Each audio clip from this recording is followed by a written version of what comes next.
Hey everyone, welcome to today's video. My name's Stephanie, and today I'm gonna be ranking all of ILNP's collections from 2023. So in case you missed it, I am starting this new little brand recap kind of series, mainly covering the boutique brands because they are the ones who release on like an almost monthly basis. I thought it would be fun to just look back on the releases from the past year, especially the earlier ones, because I feel like most often people forget them. And instead of figuring out which ones were my favorites, I figured I could rank them in a tier list. So I'm really sorry for not explaining the tier list system in my first video when I shared all of the Mooncat collection. The colors are totally arbitrary because I did see a comment saying, oh, I thought red meant bad and green was good, so it's kind of weird to be ranking them in an almost opposite order. And then there's also a lot of confusion on what the S tier was. I'm sure a lot of people are at least familiar with like the A through F grading system, where F is like a failure and then A is like really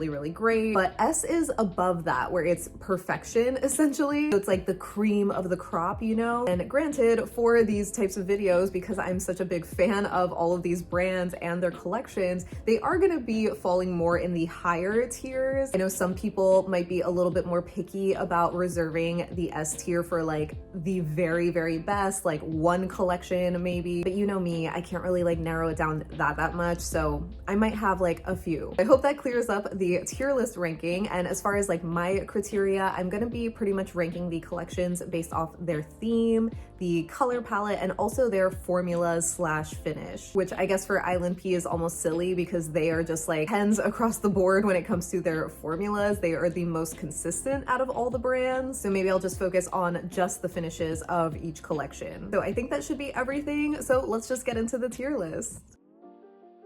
Okay, so apologies again for the layout, setup, and everything. It's not exactly as I envisioned it, but it's good enough, so we're gonna go with it. Anyway, starting in January, ILNP released their Sweetheart bundle, and this was just a little trio that was perfect for Valentine's Day. Even though it was only 3 polishes, it still had a really nice mix of finishes and colors. So there's already immediate points for like the theme, the color story, the mix of finishes. I actually didn't end up like gravitating towards these polishes that much, even though I am like a huge pink lover, but I remember not loving the shade of pink so much, and even the white Crelly I wasn't super in love with. My favorite from that trio was actually Be Mine, which is the magnetic. So because I'm not in love with 2 of the 3 polishes, I'm almost tempted to give it a C tier, but I feel like that's just so low for this bundle because overall I still think it's really cute. Like I'm just a sucker for that kind of theme. And I generally do like the finishes, I guess. It's just these particular ones that I didn't end up reaching for again. So I'm gonna give it a B tier. Then in February, we got our first spring release with the Something Sweet collection. So if you aren't familiar with ILNP's release schedule, they actually are one of the boutique brands that don't release a collection every single month. What they do instead is release 2 collections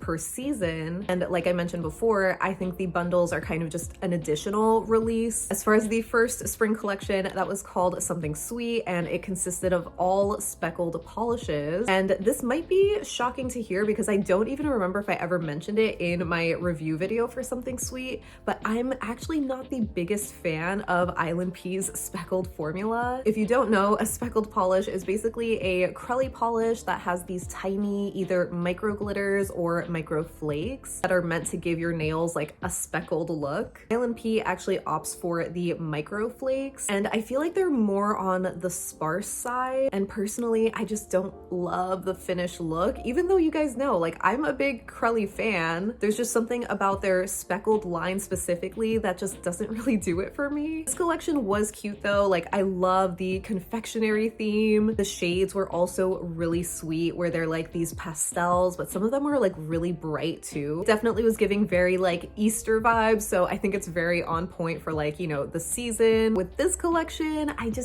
don't know, I didn't love it.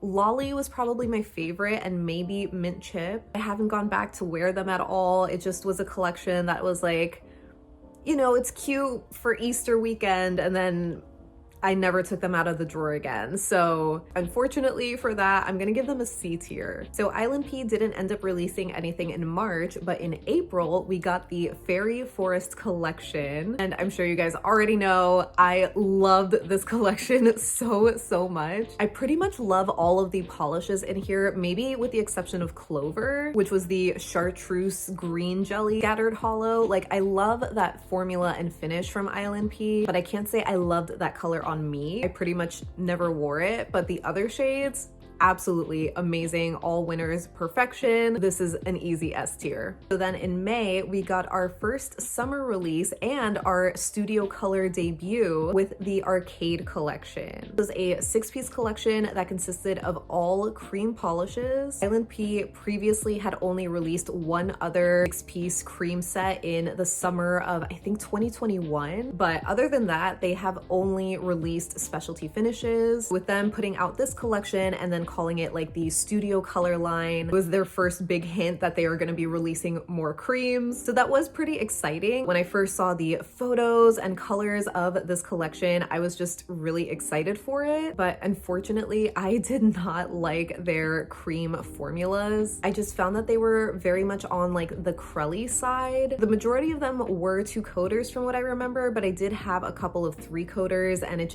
I really expect creams to be like nearly full coverage on the first coat and then just have a second coat for good measure. So in a way, these reminded me of Mooncat's Tale of 5 Lacquers creams, where I just did not love their consistency. So it was kind of disappointing because, again, like, I loved the theme and everything, even though I did think it was a little dark for the first summer release. I'm almost even tempted to put this in the D tier, but I feel like that's almost disrespectful. I really enjoyed the theme and like the actual color palette. So I'll put them in C, but they're gonna be behind Something Sweet for sure. Then in July, we got our second summer release with the Under the Sea collection. This was another full 6-piece collection, but in an assortment of shades and finishes. Somebody had actually mentioned that to me before, that with ILNP's seasonal releases, like how they do too. I think the first collection is all the same finishes, but then the second collection will be like these varied finishes. I didn't notice that before, but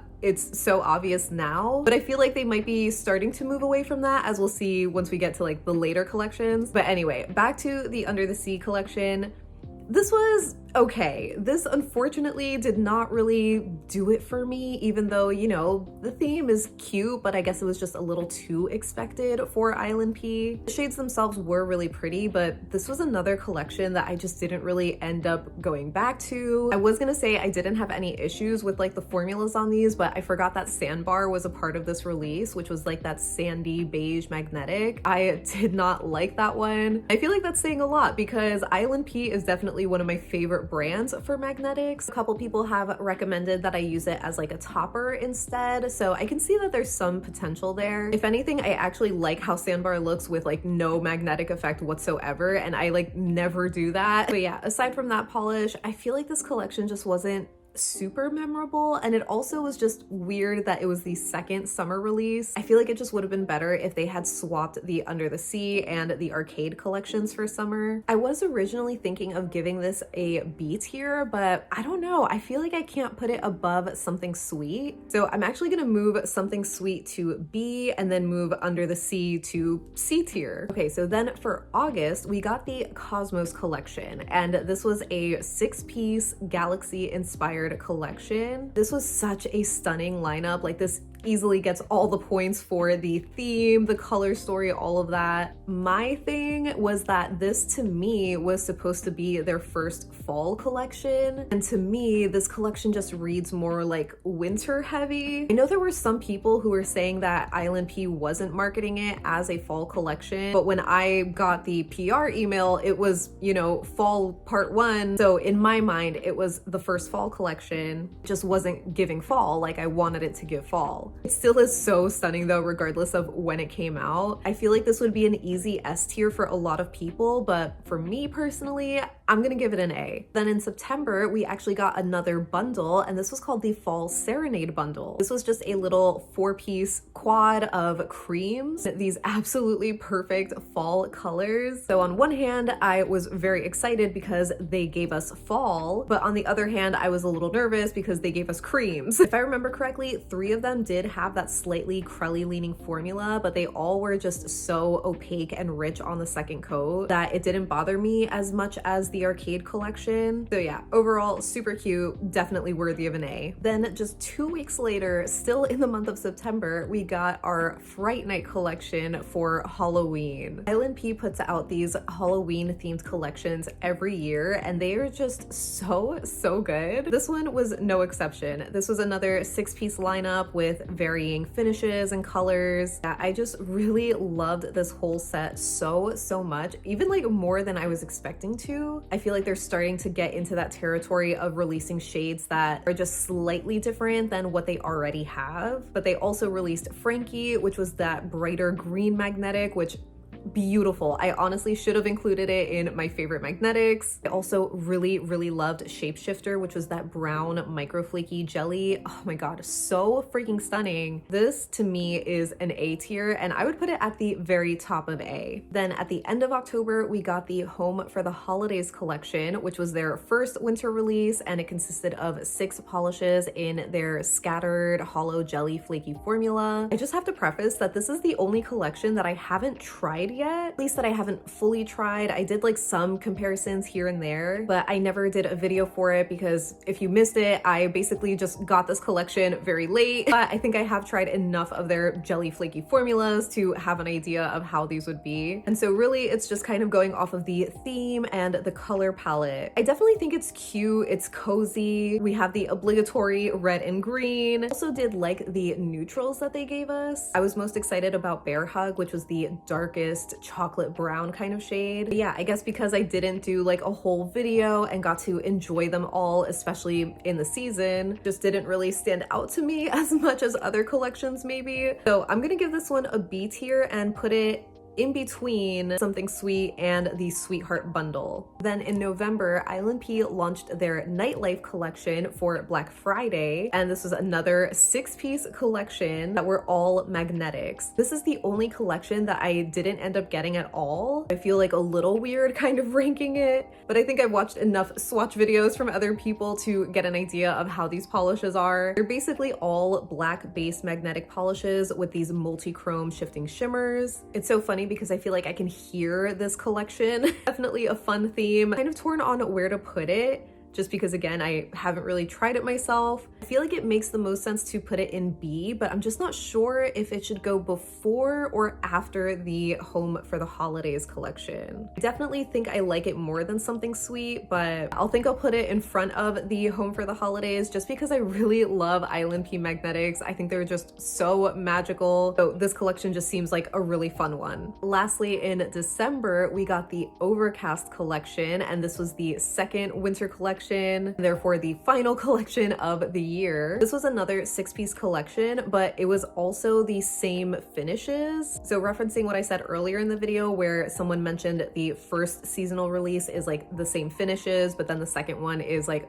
the mix and match. I would say that these are the same. These are all iridescent flaky jelly polishes, are a little bit different than the flakies in Home for the Holidays, where all of those were the exact same, like silver, shredded, holographic. The ones in Overcast were more iridescent. They kind of came in pairs, so 2 of the polishes had the same gold to green kind of shift, another 2 had a more like orange to yellow shift. Either way, this collection was amazing. I love the theme, the color palette, the finishes, so freaking gorgeous. So I feel like it just makes sense to put this in S, and not in front of Fairy Forest, but it's like so close. One of my friends actually mentioned that the Overcast lineup sort of made them think of like spring rainy days. I can totally see that, and I love that so much, where it's like these top 2 collections are both like the 2 sides of spring. I'm just obsessed.